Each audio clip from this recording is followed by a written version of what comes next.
Muraho, amazina nitwa Aimable Muhire, ndi kumwe na muvandimwe Tony hano agiye kubasobanurira kuri program ya IDA program. Let's go ahead. Oh, thank you so much. Yeah, like you said, Tony from Jewish Family Career Services, and this is the Individual Development Account Program. Hanyuma nkuko bivuze nitwa Tony, aturuka muri Jewish Family. So noneho agiye kubasobanurira kuri program ya IDA program. Yeah. So the IDA is a savings program to help refugees save towards a certain specific asset. Hanyuma rero IDA program ni di program y'impunzi kugira ngo zibashe kuba zakwiteganyiriza cyangwa se za savinga kugira ngo ziteze imbere.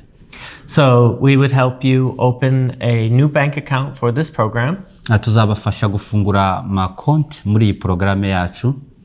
And then you would put in a little bit of money every month. Hanyuma rero buri kwezi ukunikora uzajya ugenda ushiramo amafaranga make make. And then when you are ready to buy your asset, we would match some of the money that you put in.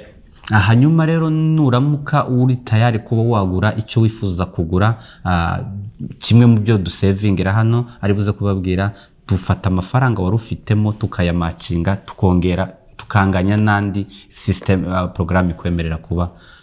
Great. So first let's talk about the assets.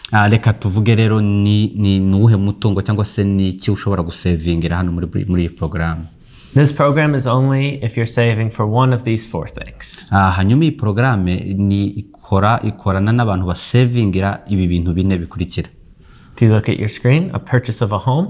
Nkuko mubireba hano kuri televiziyo yanyu kuri screen yanyu, tuvuge ko kugura inzu, ushobora gusavingira kugura inzu. Education, if you're looking to go to college or get a professional certification. Hanyuma dushobora gusavingira kandi nanone amashuri uramutse witegura kujya ku ishuri. If you are saving money to start a business. Ushaka gutangira business, ushobora nabwo gusavingira business. If you're looking to buy a vehicle to travel to work. Hanyuma uramutse wifuza udafite imodoka wifuza gusavingira imodoka kugira ngo uzagure imodoka igufasha kujya ujya ku kazi. Okay, so let's talk about the specifics of the program a little bit. Reka tuvuge bimwe mu byo mu bigize program bukeya. You'll see on your screen here that we will match up to $3,000 for an individual and up to $6,000 for a household. Hanyuma rero nkuko mubireba hano kuri televiziyo kuri screen zanyu harimo savingira umuntu ku giti cye cyangwa se umuryango munini. That means, for example, if you're one person and you save $500 a month for 6 months, that would be $3,000. Then we would add in another $3,000 and write the check for $6,000 after 6 months. Okay. Tuvuge hano noneho uri umuntu umwe ushaka gusavinga, uzajya usavinga $500 buri kwezi, n'urugero dufashe mu mezi 6 ubuza bugejeje $3,000, noneho dufate bya 3 wari ufite tumakinge nayo mafaranga dushireho ibindi 3, so noneho amafaranga wishurire cya kindi wasavingiraga.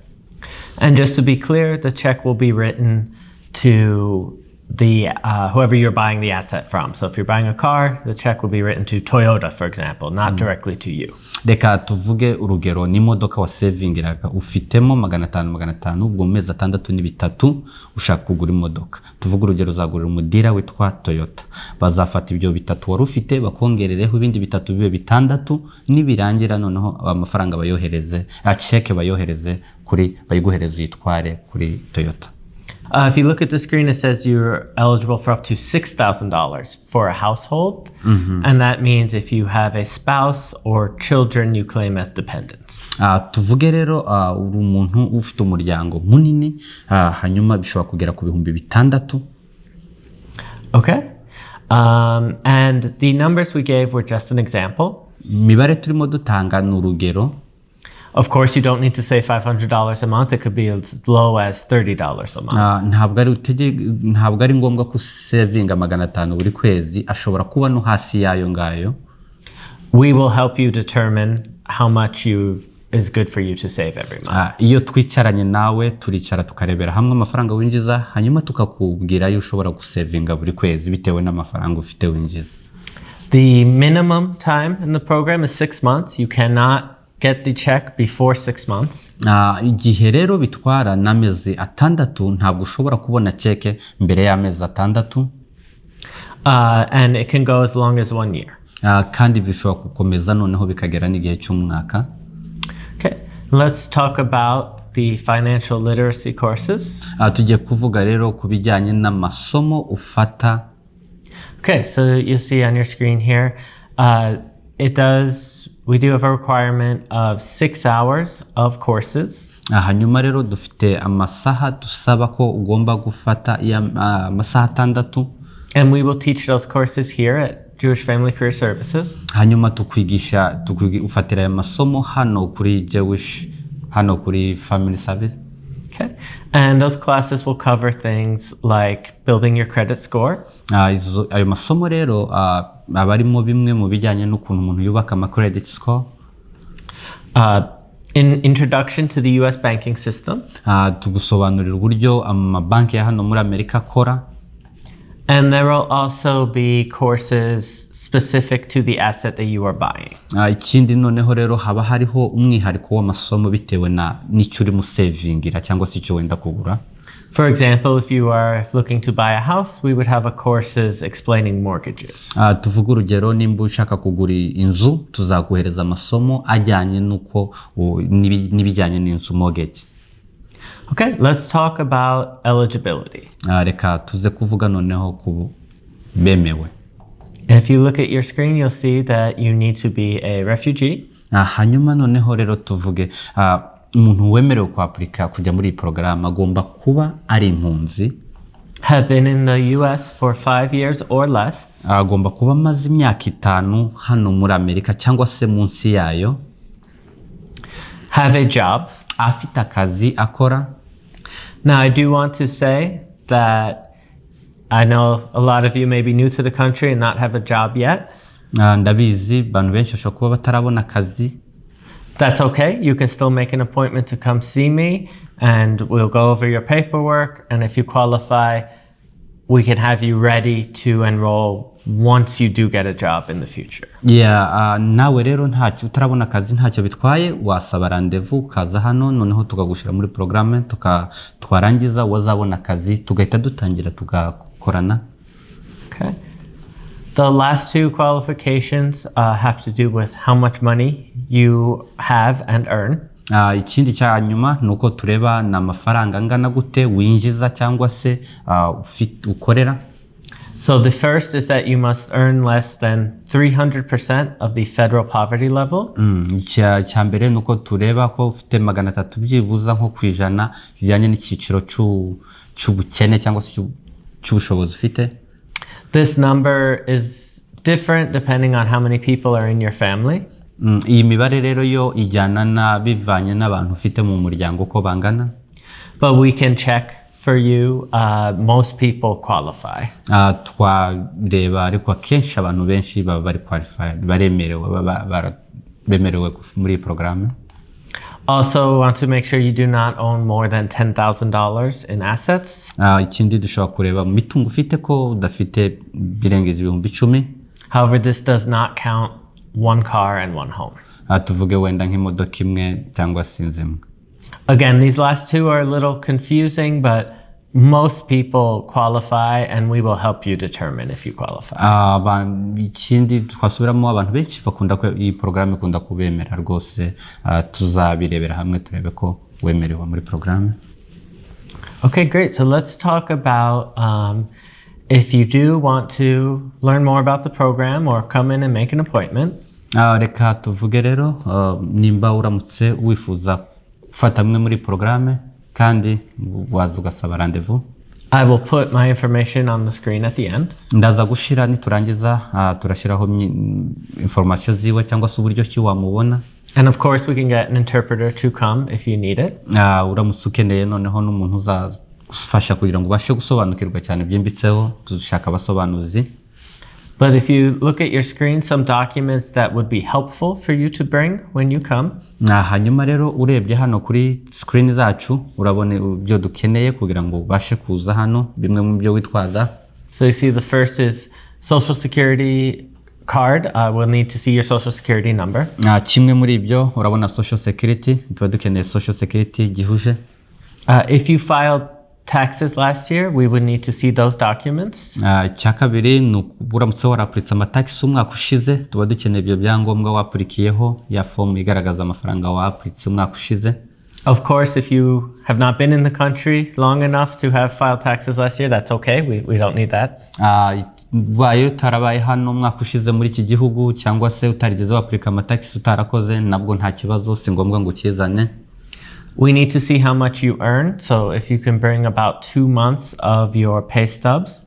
Ikindi dushaka kumenya na amafaranga ngaho ukorera, icyo gihe rero tugusaba kuzana ama pay stub yawe byibuze 2 cyangwa se ikigaragaza uburyo baguhemba za paycheck baguhemberaho.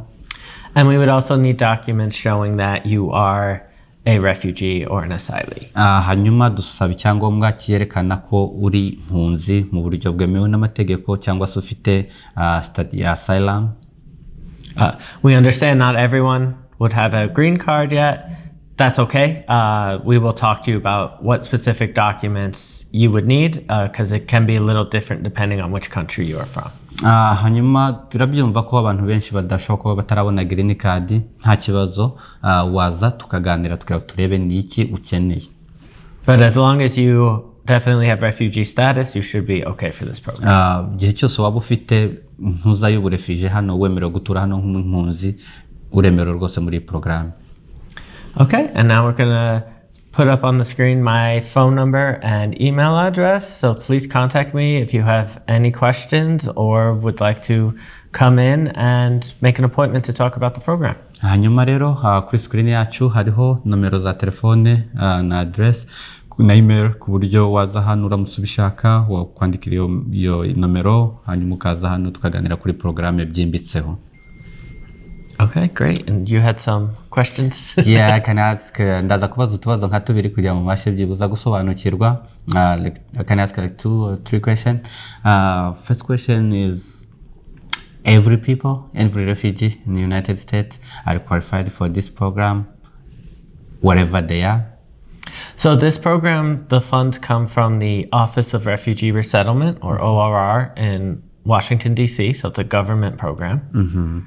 Yeah, iyi programme iva mu kigo cya Washington DC gishinzwe impunzi cyangwa gutuza impunzi. So other organizations like ours in other states, some do have them, but right now we can only serve people in Kentucky. Yeah. Nkuko mubireba hano n'abantu batuye hano muri Kentucky dushobora gufasha, ariko bitewe n'amastate umuntu arimo arashobora kubaza ko iyi programme yabihaba kubera ko ubufasha buva muri ntuza mu kigo gishinzwe gutuza impunzi hano muri Amerika, Washington. If you know a refugee from another state, let me know and I can help see if they have one near them. Uramutse rero urimo gukurikirana amakuru uri impunzi tuye mu indi state, watuvugisha nabwo tukagushakira muri state tubamo uburyo ki wakorerana n'iyi program. Yeah, the other question I can ask is,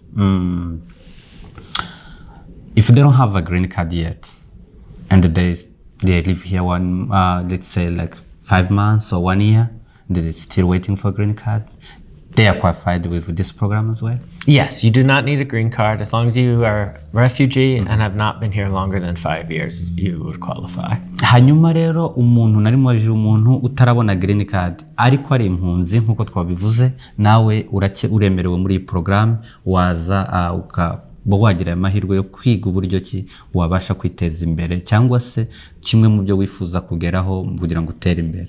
Thank you, Tony, for this program. Yeah, thank you so much for helping. Yeah, murakoze rero iyi programme ku bantu bashaka gutera imbere, kugura amazu, kugura imodoka, kwiga ishuri, mwifuza gusevinga, ari n'amahirwe mufite kugira ngo mu joining iyi programme kugira ngo mubashe kuba mwiteza imbere. Ni uburyo buhari leta yashyizeho bwo kugira ngo mwiteze imbere. Murakoze cyane. Ciao. Thank you.